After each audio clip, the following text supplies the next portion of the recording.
Welcome into the Shot Show. I'm your host, Wyatt Shot. We are going to talk about some of the biggest games from week 4. Penn State, Oregon, we're going to talk about. Dan Lanning's crew is really, really good. Penn State's got some really key problems. I don't think it's a James Franklin issue. I think it is a Drew Aller issue. Also, the run game wasn't good for Penn State. We're talking about Alabama, Georgia, how surgical Ty Simpson was. Kalen DeBoer gets the best of Kirby Smart once again. We're also going to talk a little bit about Texas A&M. Big win against Auburn. Auburn looks really bad. I think the storylines are more surrounding Auburn. The losers of this game, I think most of the storylines are around them. But we'll talk about Texas A&M. Who are the Aggies? How good are they really? And then we're going to talk about Ole Miss and LSU. Brian Kelly wants to get mad at the media, wants to yell and say, how dare you question our run game after we just won? Well, now you lost, so let's see if they question the run game now. Let's get right into it, though, and let's talk Oregon first. I just, I wonder. I'm still on Brian Kelly. I know we're talking about Oregon, but I just wonder about Brian Kelly and how much longer he's going to be the head coach at LSU. I digress. Let's talk about Oregon, because this man right here, Dante Moore, absolutely balled out. Dan Lanning had his group ready to play. They were the more physical team, although both teams were very physical in this game. I think that Oregon had the edge, although I don't want to say that as a knock on Penn State. They are physical as well. I just thought Oregon brought it to them instead of vice versa. Dan Lanning talked about the crowd, 110,000. They can't play a snap. They can't make a tackle. They can't win this game for Penn State, and for the most part, Oregon shut that crowd up. They were not loud. The loudest they got was the first quarter, fourth quarter, and overtime, and whenever they were booing Drew Aller. So they neutralized the crowd big time. We talked a little bit about Drew Aller and some of his struggles, and I know people want to blame Andy Koldenicki for the offense, and they're going to say, Drew Aller's a pro-style quarterback, and you got to run this quarterback run option style stuff. And my response to that is, what has Drew Aller shown you for you to say so confidently that he's a pro-style quarterback? He makes that throw right there. I think that's the best throw he's ever made in a Penn State uniform, if I'm being completely honest with you. Opponent, moment, accuracy, distance. It was a really, really good throw. But I digress. Why is he a pro-style quarterback? Just because he's not fast does not mean he's a pro-style quarterback. To be a pro-style quarterback, you have to deliver the ball on time. You have to know where it's going. You have to be accurate. And Drew Aller hasn't shown the ability to do that on a consistent down-to-down basis throughout his entire career at Penn State. So if I'm Andy Koldenicki, do I want to run Drew Aller 9 times and have him be the second leading rusher on the team? Absolutely not. Do I have to do that in order to stay in games because he can't deliver the ball on time and put it where it's supposed to be? Yes, that's what I believe. And so Penn State's got a lot of problems. I don't think this is like a James Franklin. James Franklin can't win the big one. I think it's a personnel problem with the quarterback.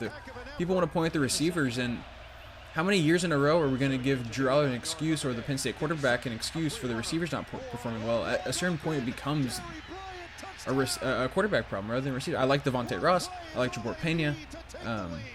I like the guys that they got in the portal. Like they're as good as you see. Drew Aller right here. This is just a great play by, I think, by Dylan Thieneman. He's the transfer from Purdue. He's a really, really good player. Jumps up and picks that one off, but it was just not being on time for Drew Aller and the Penn State offense. Also, Nick Singleton and Katron Allen could not get anything going in the run game.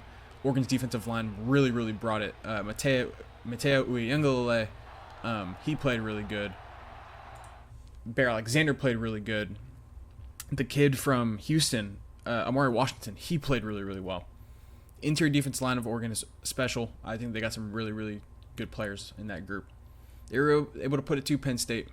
If you put a gun to my head and tell me to pick the national champion right now, I'm picking the Oregon Ducks. It's been the most complete football team in the country. A loaded running back room. Mackay Hughes today came out and said he requested a red shirt because he rushed for over 1,100 yards last year at Tulane, and he thought he was going to come be running back one for the Ducks. Didn't work out that way, and let me tell you why. It's because they got some really, really good players. De'Aaron Hill and Jordan Davis are both freshmen, and they're some of the best running backs on the team. You also got Noah Washington back there that can do some good things. That room's special. And then DeCorian Moore, the true freshman wide receiver. I keep mentioning freshmen because this team is so young, but they're so talented. It doesn't matter. DeCorian Moore had 7 catches for 89 yards, 12 targets. They were going to him in crunch time because they know that he's their best player on the offensive side of the ball in terms of explosivity and just, being able to make things happen. DeCorian Moore is that guy. Oregon's good, man. Oregon's really good. This isn't This isn't glitz and glamour. This is a real football team complete. I talked about the defense line. Last thing I'll touch on is the offensive line. They hit big time on their portal additions. They started 3 transfers on that offensive line. Isaiah World, Pregnon, and the kid from Texas State. His name, I can't remember his name right now. They're all hell of players, and Dan Lanning's done a good job putting them in good spots. Oregon, man, that's a good football team. Let's move on. Let's talk about the Alabama Crimson Tide, because this is a team that I think started off really weak. Obviously, I'm not the only one that thinks that. That was a bad loss to Florida State. After Florida State lost to Virginia on Friday, I said, man, I feel even better about my Georgia 2.5 ticket, and I was wrong. I mean, can we talk about what we just saw? Caden Proctor catching the ball on wide receiver screen and then nearly running into the end zone. Caden Proctor, I think, is the best athlete in all of college football right now. That guy is a freak. I think he's the best athlete for his size and the way that he can move, his actual speed, his quickness, and his strength. I don't think there's a pound-for-pound better athlete in the entire sport of college football better than Caden Proctor. He just happens to play offensive line. Ty Simpson was surgical. He was really, really, really good. 24 for 38, 250, and 2 touchdowns, no picks. You read that stat line, it doesn't pop off the screen, but if you watch this game, man, he was spinning it. He was putting the ball where it needed to go every time. Sometimes his receivers were letting him down. It happens. It happens. Ryan Williams, a really good player, dropped a 50-yard touchdown. So these things happen. Georgia battled back. Georgia's a good football team. They're far from a finished product. I think they kind of are what they are at quarterback, but they can run the ball this year. The offensive line played well. Receivers played well. I think Colby Young's a dude. Want to get Zachariah Branch involved more. He's kind of a hot and cold guy himself. He's really good at one specific thing, and they got to maximize that. Here's the final play of the game to seal it, to get it to Jam Miller, someone that Alabama just got back from injury, and he didn't have a lot of success in the run game, but he was really good in pass pro. He did some really good things for the Alabama offense. I think that they were very happy to have him out on the field. And, man, Bama's got everything that they want to achieve in front of them. I know that FSU loss set them back, and they got to be a lot closer to perfect now than they would have had to be if you win that Florida State game. But they can win the whole damn thing. They wouldn't be the betting favorites in my eyes, but they can go win the whole damn thing. They snap a 33-game home win streak for the Dogs. I mentioned it earlier. I took the Dogs 2.5, and I said, hey, if I'm wrong and Bama breaks 33-game streak, then I'll just be wrong because Bama brought it to him. I'll ride with the home win streak is what my logic was, and they just got outplayed. Bama was just the better football team on Saturday night. Great win for them. Dogs got some things to figure out. I think, man, that's what I'm saying. Like, if you're a Georgia fan, can you really take too much away from this game? Gunnar Stockton just isn't that great of a quarterback, and he does some really good things. I think that you'd like to see him use his legs a little bit more. But there's only so much you can do. He's limited passing the ball, and the receivers are good enough, much better than last year. Of course, you had some drops again. The drop touchdown leading on that last drive, or second to last drive, that is. Just disappointing stuff from the Georgia offense overall. Todd Monken's going to get called to get fired, but he can't catch the ball for him. Next game, want to talk Texas A&M, Auburn. This was a gross game. I mean, just disgusting. Let's talk about winners first. Let's go Texas A&M. Big pass right here to Amari Niblack, someone that is finally broken out a little bit. He's found a role with this Texas A&M offense. Transferred out of Bama to Texas. Didn't play hardly at all last year for Texas. Gunnar Helm took the job, and then Juan Davis took the tight end 2 job. He's found a home at Texas A&M. He's played well. Marcel Reed kind of is what he is at this point. He is a plus athlete on the field. He is able to occasionally hit the explosive pass play because Casey Concepcion and Mario Craver are just so damn good. And the rest of the time, he's really inconsistent.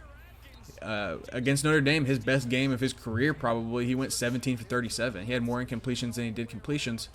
It was more than enough to give him the win. They hung over 40 points on Notre Dame. I'm just saying this kind of is what he is, and you'll see on this play. Ooh, man, I got some A&M fans or some A&M friends that were pissed about this one. Why are you throwing the ball on 3rd and 1? You ran it so well. You give Auburn a chance to get back into the game. They almost score here. Jackson Arnold runs it in on the next few plays. Man, the A&M football team is really good. Like I said, they're limited at quarterback, but it's not going to matter. They're going to win a lot of games regardless of the quarterback position. You know who's not going to win a lot of games because of the quarterback position? Auburn. I'll talk about some more people that I was talking to in the preseason. A friend of mine that's really invested in college football knows his stuff. We were looking at their roster and we were just saying, man, they're going to be so good in 2025 on both sides of the ball, at the offensive line, defensive line, secondary, wide receiver especially. And then when they got Eric Singleton, we were like, oh my goodness, who's the quarterback going to be? Who's going to have to throw the ball? Because Peyton Thorne was gone and Hank Brown was gone. Walker White was gone. Who's going to throw the ball? And they bring in Jackson Arnold. And it's like, is this the best we can do? This is 2 quarterbacks in a row now. Let's get this. Sorry. Let me transition so we don't have to look at Brian Kelly anymore. This is the 2nd time in a row now you've missed on your portal quarterback at Auburn. Peyton Thorne was not a great addition, although he was serviceable. Jackson Arnold even worse. You got to be kicking yourself right now. Some of the other top portal QBs. Tennessee's happy with Joey Aguilar. I think Auburn would be very happy with Joey Aguilar. Someone that visited when Jackson Arnold visited was Malik Murphy. And I know Oregon State's not very good, but I think Auburn fans would much rather have Malik Murphy right now than Jackson Arnold. Because Malik Murphy's a guy that's going to go out there and sling it. He's kind of wild with it, and he'll turn the ball over. But I think they would rather have someone that slings it than Jackson Arnold going pat, pat, pat, pat, pat, pat, pat, pat, sack. Because the offensive line's good, making him look bad, Jackson. They couldn't run the ball against A&M. And I think A&M just kind of sold out against the run. It was like, hey, if Jackson Arnold can dice us up, then we're going to let him dice them up. We trust Will Lee. We trust Des Ricks. We trust Julian Humphrey. If you can go dot us up, then go dot us up, Jackson. And Jackson couldn't do it. He's just not good enough, man. He's just not good enough. He struggles with confidence. He also struggles playing quarterback. Let's just call it how it is. Let's call a spade a spade. I'll move on. From picking on Jackson. Cam Coleman, Eric Singleton, really, really good football players. They got as involved as they could on Saturday. But, man, they got open, and they got open frequently. Couldn't make them pay. I talked a little bit about the Auburn offensive line. I think that's a much better group than it's been indicated because of the sack issues with the quarterback, and they couldn't run the ball because teams are now selling out to stop the run. Hugh Freeze has got to be more creative. Speaking of Hugh Freeze, head honcho, Mr. Golf himself, is he going to be around? I don't think so. You can't miss this often at Auburn, a place that's trying to win now, especially in this age of college football. They got to do better. They got to do better, and I think they'll find someone better. We'll see who comes open for that job. You're going to hear a bunch of names. Lane Kiffin's already survived one Auburn head coaching scare job. Can he survive a second? All right, we're back. My camera/phone died. Doesn't matter. Y'all didn't even see any of that. We're right where we left off. Let's talk LSU. Let's talk Ole Miss. This was a crazy game, and I think the writing was kind of on the wall. This one got overshadowed because of the Oregon-Penn State game and the Alabama-Georgia game. Most weekends, this is like your marquee matchup. Game day might be here, but wasn't the case. It got overshadowed. I really like the way that Ole Miss played in this one. Trinidad Chambliss, you're kind of just rocking with him at this point. I know that Austin Simmons was your guy. I think he still is your guy long term, but the hot hand is Chambliss. The team's rallied around him, the school's rallied around him, and obviously this coaching staff is rallied around him. I think he can really play. It's crazy watching him transfer in from a D2 school where he was a phenomenal player, but the level of competition is, you've maximized. This is the toughest place that you can get in terms of college football competition. And LSU caught some breaks in this game. You just saw that fumble right there.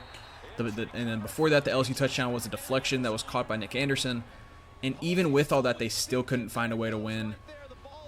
Pathetic performance from the LSU run game. It's so disappointing because you are Louisiana State University. You should have bodies all over the place that can give you enough to run the ball. You have fantastic running backs, Harlan Berry, Caden Durham, and you still couldn't get it done, man. And you have a passing game to couple with that. It's not like you're one-dimensional. You are one-dimensional, actually, in terms of you can only pass the ball. You can't run it. There's no excuse for how bad this LSU run game has been, this LSU offense has been.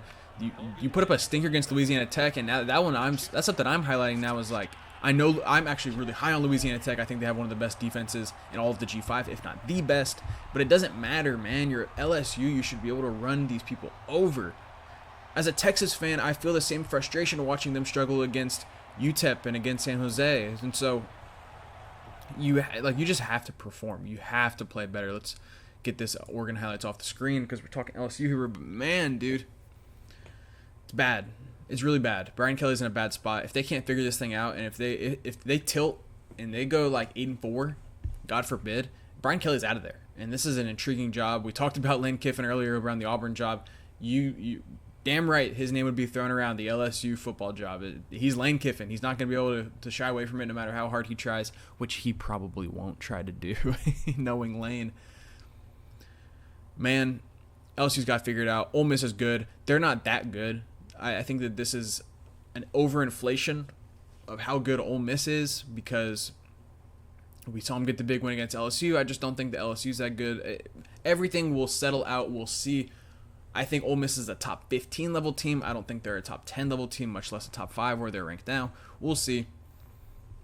What can you do? Let's go quick hitters. Let's go quick hitters and talk about around college football. I'm going to open up my ESPN app here, and we're just going to scroll through these and talk about them as we see them.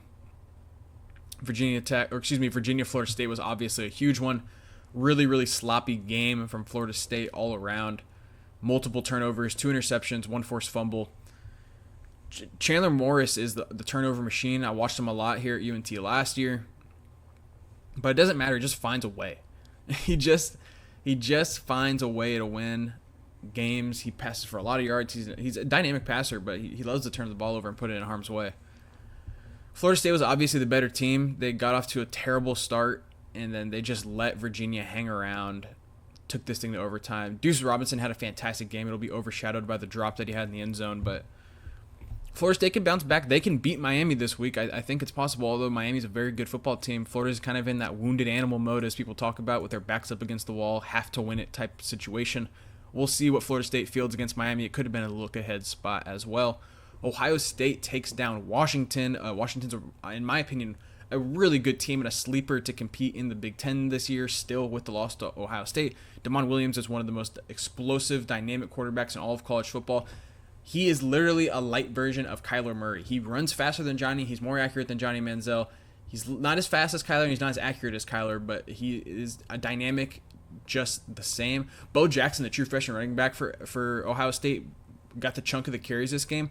Really good stuff from him. He kind of added some oomph to this to this Ohio State run game, which had been lacking so far this season. So Bo Jackson, expect him to get a lot more touches. And then Julian Sayin, for as much doubt as I've had about this guy, he's just gone about and handled his business. 22 of 28, 2 touchdowns, 200 yards in his first road start. Get the ball to Jeremiah Smith. That's a pretty good formula. 8 catches, 81 yards, and a touchdown.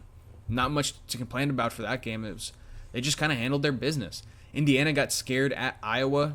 Almost a letdown spot. Fernando Mendoza didn't play well. The Iowa defense isn't great like it has been in years past, but they did enough to limit Indiana to only 10 points through 3 quarters, and then Indiana kind of pulls away there with an explosion of 10 points in the fourth quarter. Gotta love Big Ten football. Mississippi State was so close to pulling off the upset against Tennessee. They get Texas A&M on the road this week. That could be an interesting game. A&M secondary is really going to get tested. I know it's against pretty inferior competition in terms of like pure roster talent, but it was for Tennessee too. And Mississippi State hung in there. They had that game won. Tennessee goes for 14 points in the fourth quarter, and they win the thing in overtime. Wake Forest, Georgia Tech. Wake Forest was the better team this past week. I don't think they're the better team overall, but they should have won this football game. They let Georgia Tech crawl their way back into this one. They're going to be kicking themselves for a while over that. New head coach Jimmy Rogers came over from Washington State for Wake. He's going to figure this thing out. Wake isn't going to be good this year, but keep an eye on them in the future because I think he's a pretty damn good coach. Let's see. Oh, yeah, Notre Dame just completely splattered Arkansas all across Fayetteville. The remains of Sam Pittman are still being found to this day. He is gone as their head coach, and Bobby Petrino takes over because, of course, he does. I'm actually of the belief that John Gruden could go out and take the Arkansas job. He wants to get back in coaching. He wants to coach in the SEC. This is the place with a lot of history, a lot of passion, a lot of tradition. It's fun. It's a tough job, but if anyone can do it, John Gruden could. It's kind of like Colorado. Colorado's a tough job to have, but Deion Sanders is such a splashy hire and such a name that he's going to attract recruits based off of that alone. Similar to Belichick in North Carolina. Like Belichick's right now, it's a disaster, but his name did draw in a ton of people to get interest into the program, and that's kind of all you need at a certain point because Arkansas, you're playing from behind, so you got to get creative. BYU escapes with a win against Colorado. Duke blows out Syracuse. Syracuse is way worse now with Steve Angeli out. Darian Mensah and this Duke offense have really figured things out. They're 2-0 in ACC play. Keep an eye on Duke. Everything they want to achieve is still in front of them in terms of competing in the ACC. Let's see. Anything else? JKS gets another win against ACC competition. They beat Boston College. Boston College probably is not going to go over their win total now. 3 disappointing losses against Michigan State, Cal, and Stanford. They're going to go under the 5.5 win total most likely. Utah bounces back in a huge way and blows out West Virginia. Also, West Virginia loses their quarterback for the season. Besides that, though, don't really think that we have anything else. It was a top-heavy weekend. Louisiana Tech wins again big. Man, Malachi Nelson looks really, really bad for UTEP. I don't know how much longer he's going to be their starting quarterback, but it was nice to just hop on here, talk some college football, go over what would happen, give my opinion on some things. Thank y'all so much for watching if you made it this far. I really do appreciate the people that watched through all the way. I want to do more with this thing. I really love this show. It's just tough with my schedule. I do a lot of shit here at school. I'm in charge of a lot. But I love doing this, and I love college football more than anything. So any chance I get to come on here and talk, I enjoy it. Thank you so much for watching. My name is White Shot. This has been The Shot Show.